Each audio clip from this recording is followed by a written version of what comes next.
Welcome to This Explainer. Today we're unpacking a story that is literally equal parts terrifying and inspiring. We're going to break down the incredible split-second decisions that turned a local California beach rescue into a massive national news story. You know, it really highlights exactly what it takes to perform under the absolute most intense pressure imaginable. So we're going to map out exactly how this whole thing unfolded, using the facts, the actual timelines, and the words of the people who were right there on the sand. Okay, let's kick things off with a pretty crucial number to set the stage here: 16. Now, 16 is the minimum age you have to be to serve as a lifeguard in the state of California. And as it happens, it's the exact age of our protagonist, Ryder Williams. He's a rookie, literally in his very first season as a California State Park seasonal lifeguard, having just come up through the local Santa Cruz County Junior Guards program. Next up, we have another really important number, and that is 10. That's the age of the young boy Nathaniel Rye. He was visiting the California coast with his family all the way from Dallas, Texas. He was just a kid, enjoying what really should have been a completely normal, fun summer vacation on the beach. And finally, 10 again. But we're not talking about age this time. We are talking about 10 feet. That was the height of the monster waves pounding the coast that day. We're talking massive, relentless, crushing waves that command respect from even the absolute most seasoned ocean veterans out there. To truly understand the gravity of the situation we're about to dive into, just imagine getting this phone call. This terrifying quote comes from Nathaniel's father, Sumit Rai, who was actually back home in Dallas when this all went down. He got a call hours later, suddenly realizing his son had narrowly escaped death. Hearing your child say they had literally drowned and lost consciousness, that is without a doubt every parent's absolute worst nightmare.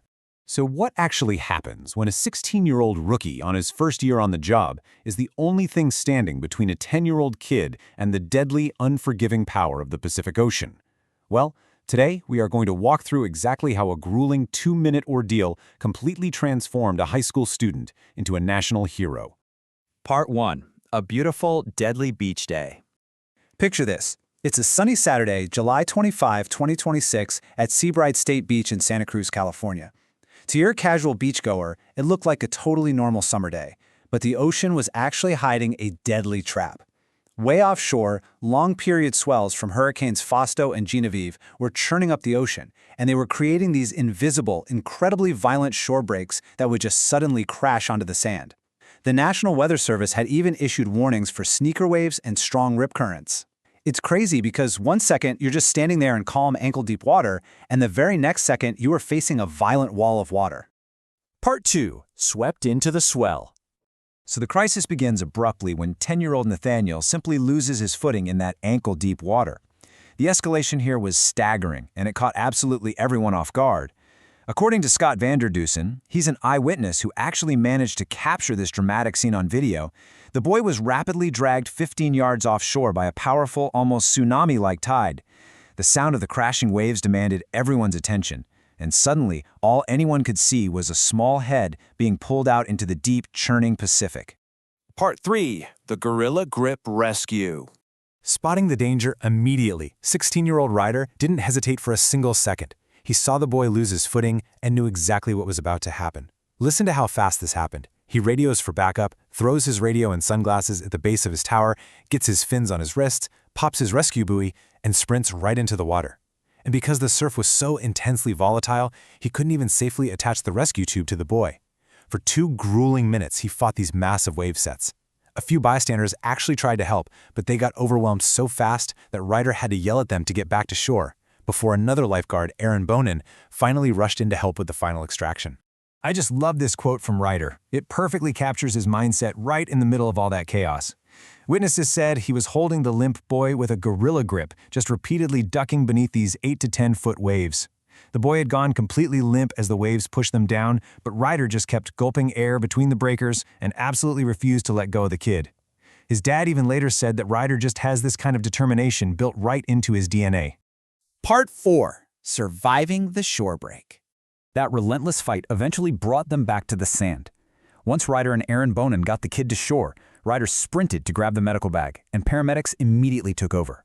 And guys, it is nothing short of a miracle.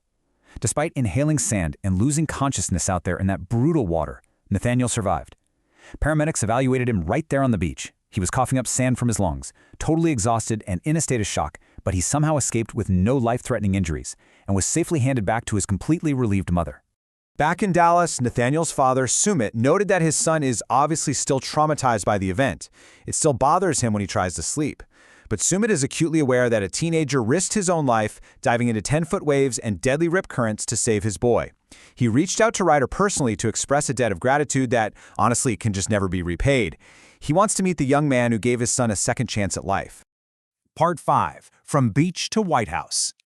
Okay, so the video of the rescue goes incredibly viral online. Millions of views, tons of praise, but the most shocking part of this whole story might just be what Ryder did next. Deflecting all the national praise, his family turned down financial rewards. People wanted to set up a GoFundMe, but Ryder's mom completely refused it, saying her son was just doing the job he loves and instead asked people to support the local junior guards program. And as for Ryder, he literally climbed right back up into his lifeguard tower and went on to save 4 more people that exact same shift as those brutal hurricane swells kept battering the coast. 4 more rescues.